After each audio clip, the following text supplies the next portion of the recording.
Las neuronas son células que forman parte del sistema nervioso. Las funciones más básicas de las neuronas son recibir información y transmitirla a través de impulsos eléctricos. Tipos de neuronas. Las neuronas se clasifican en neuronas sensoriales, neuronas motoras, interneuronas. Neuronas sensoriales. Recaban información sobre lo que está sucediendo dentro y fuera del cuerpo y la llevan hacia el sistema nervioso central para que se pueda procesar. Por ejemplo, si recoges un trozo de carbón caliente, las neuronas sensoriales que tienen terminaciones en la yema de tus dedos transmiten la información al sistema nervioso central de que el carbón está muy caliente. Neuronas motoras. Las neuronas motoras obtienen información de otras neuronas y transmiten órdenes a tus músculos, órganos y glándulas. Por ejemplo, si recoges un trozo de carbón caliente, las neuronas motoras que inervan los músculos de tus dedos causarían que tu mano la soltara. Interneuronas. Las interneuronas, que solo se encuentran en el sistema nervioso central, conectan una neurona con otra. Este tipo de neuronas recibe información de otras neuronas, ya sean sensoriales o interneuronales, y transmite la información a otras neuronas. Funciones básicas de una neurona.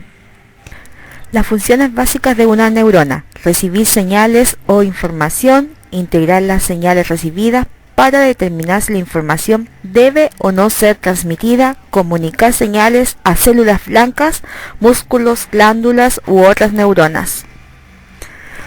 Anatomía de una neurona. Para que se puedan desarrollar las funciones de las neuronas, se necesitan distintas partes. Soma, cuerpo o parte principal de la neurona, es donde reside su núcleo. Axone. Se trata de una fibra nerviosa que permite enviar las señales eléctricas a otras neuronas. Dendritas, prolongaciones de la neurona en forma de ramitas a través de las cuales la neurona recibe información procedente de otra neurona.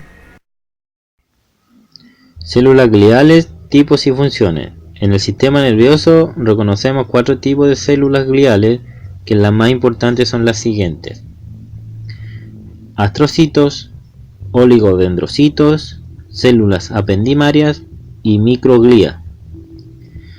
Las oligodendrocitos son estructuras del sistema nervioso central que envuelven algunos axones neuronales para formar una capa aislante conocida como vaina de mielina. Sus funciones es mielinizar diferentes segmentos de un mismo axón, o 20 a 60 axones diferentes. Los astrocitos se encuentran en el cerebro y la médula espinal. Sus funciones son suministrar nutrientes a las neuronas, reparación y regeneración, separación y aislamiento, y captación de transmisores químicos. Las células apendimarias son células especializadas que recubren los ventrículos cerebrales y el canal central de la médula espinal. Sus funciones es dar lugar a la capa epitelial que rodea el plexo coroideo en los ventrículos laterales del hemisferio cerebral. Y por último tenemos las microglías. Son células extremadamente pequeñas del sistema nervioso central que eliminan los desechos celulares y protegen contra organismos.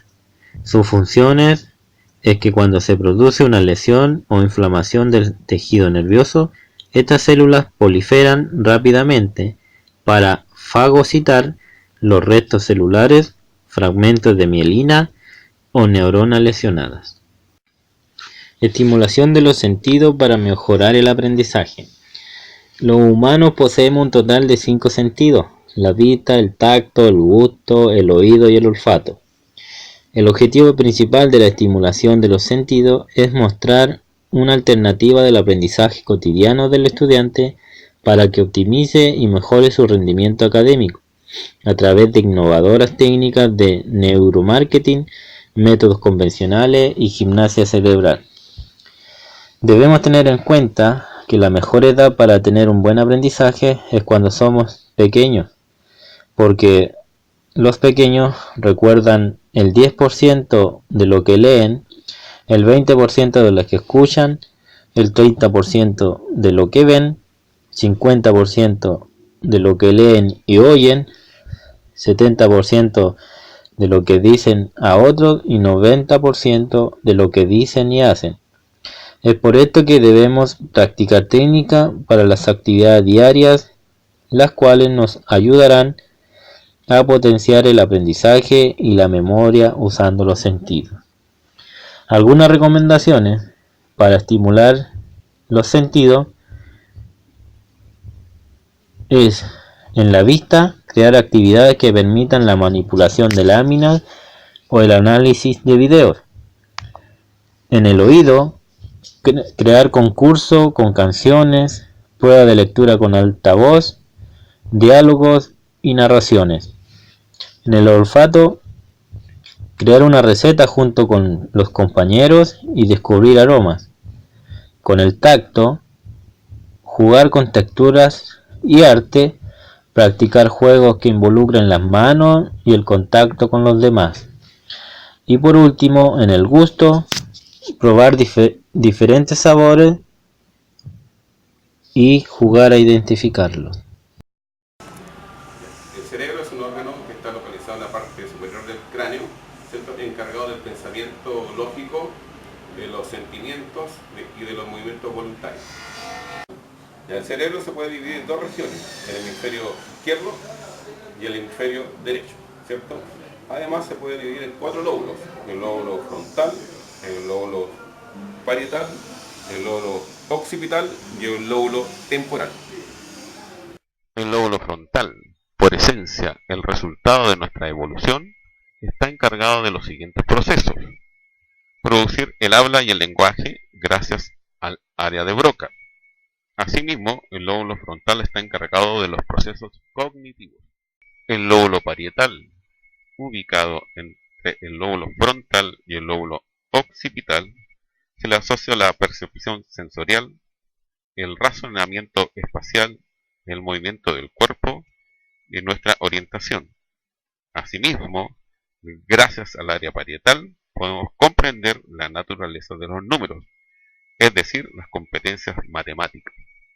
Además, el área parietal recibe información de los órganos sensoriales, como por ejemplo la temperatura, el dolor, la presión, etc. El lóbulo occipital. El lóbulo occipital es una ruta de paso por donde pasan, se organizan y se conectan la mayoría de nuestros procesos mentales.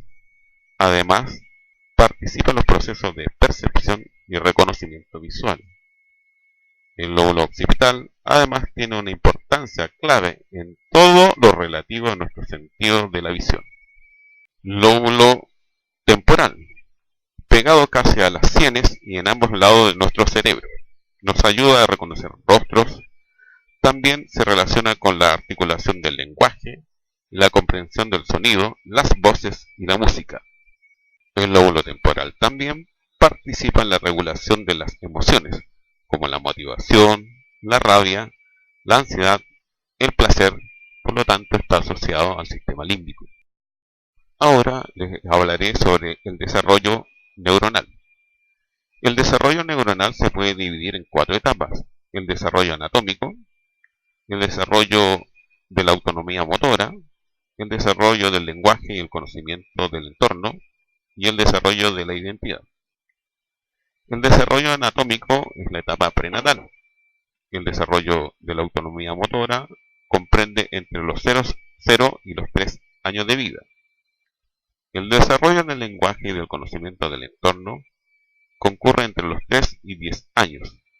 Y el desarrollo de la identidad está entre los 10 y los 20 años. Neurodesarrollo de la identidad. La región cerebral que más cambia en esta etapa es la corteza prefrontal. Es el lugar donde se toman las decisiones. La corteza prefrontal procesa la información que recibe del cerebro y la analiza. Tras formarse un juicio sobre lo que acontece, decide la respuesta más adecuada a cada situación. A partir de los 10 años hasta los 20, se producen cambios muy rápidos y drásticos en el tamaño y en la constitución corporal, que se acompañan de cambios psicológicos y en la autonomía personal y las relaciones sociales. En esta etapa, nuevamente se acelera el neurodesarrollo, esta vez es de verdad. Los humanos dedicamos 10 largos años a esculpir nuestra personalidad, a elaborar nuestra identidad, un proceso que continuará a lo largo de nuestra vida, pero que sienta sus bases en la adolescencia. La principal característica del cerebro adolescente es el despertar del hipotálamo.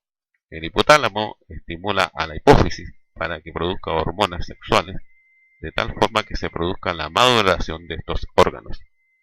Durante la adolescencia se desarrolla la identidad y la capacidad analítica, en la etapa en la que se aprende el pensamiento crítico y nos prepara para la vida adulta. ¿Debieran los profesores considerar el cuerpo y el movimiento en el aula? Sí, debido a que es importante entender el funcionamiento de los procesos biológicos implicados en el aprendizaje. Brevemente comentaré acerca de cómo se produce el proceso de aprendizaje. Primero, el input sensorial. La información que proviene del entorno, el input, entra al sistema y provoca un registro sensorial que puede ser o no percibido por la persona. El registro sensorial es el primer paso para el aprendizaje. Segundo, pensemos, ¿cómo se estimulan nuestros sentidos? Cuando viene algo nuevo, ya sea un aprendizaje o estímulo, utilizamos el neocórtex. Sabemos que el aprendizaje se logra gracias a la información que podemos recoger del entorno, lo cual se da a partir del sistema sensorial de percepción externa, la vista, el oído, el tacto, el olfato y el gusto. El cerebro empieza una serie de actividades que lo llevarán finalmente a aprender y a retener en un sistema de memoria lo aprendido. Tercero, sabemos que la percepción es el proceso de orden superior de integración, reconocimiento e interpretación de patrones complejos de las sensaciones. Para que todo esto suceda, trabajan juntas tres regiones corticales: la corteza sensorial primaria, tálamo, corteza sensorial secundaria y por último la corteza de asociación. Esta recibe las señales de más de una corteza sensorial. Cuarto, ¿cómo se relaciona el cerebro con el movimiento? El encéfalo, entre sus múltiples funciones, se encarga de producir y regular los programas motores que al ser ejecutados permiten el movimiento voluntario de forma coordinada y fluida entre las partes ejecutivas del mismo. Estas conexiones se pueden explicar más fácilmente si se recuerdan las funciones básicas del sistema nervioso. Una de ellas es recibir información sensitiva, analizarla y darle una respuesta motora. Para explicar el cuerpo y el movimiento en el aula de este proceso de enseñanza-aprendizaje, sería bueno considerar cambiar el automatismo del aula e incorporar recreos cerebrales y el movimiento físico. Esto nos ayuda a reenfocarnos y activar nuestro cuerpo y cerebro. Y por último, también es importante considerar en el aula el lenguaje corporal. Lo que estamos comunicando debe ser consecuente con nuestro lenguaje no verbal, ya que equivale al 70% de lo que captamos del mensaje. Si bien ambos hemisferios colaboran en todas las actividades, el hemisferio derecho está relacionado al lenguaje no verbal. Este lenguaje entrega información secreta a los estudiantes.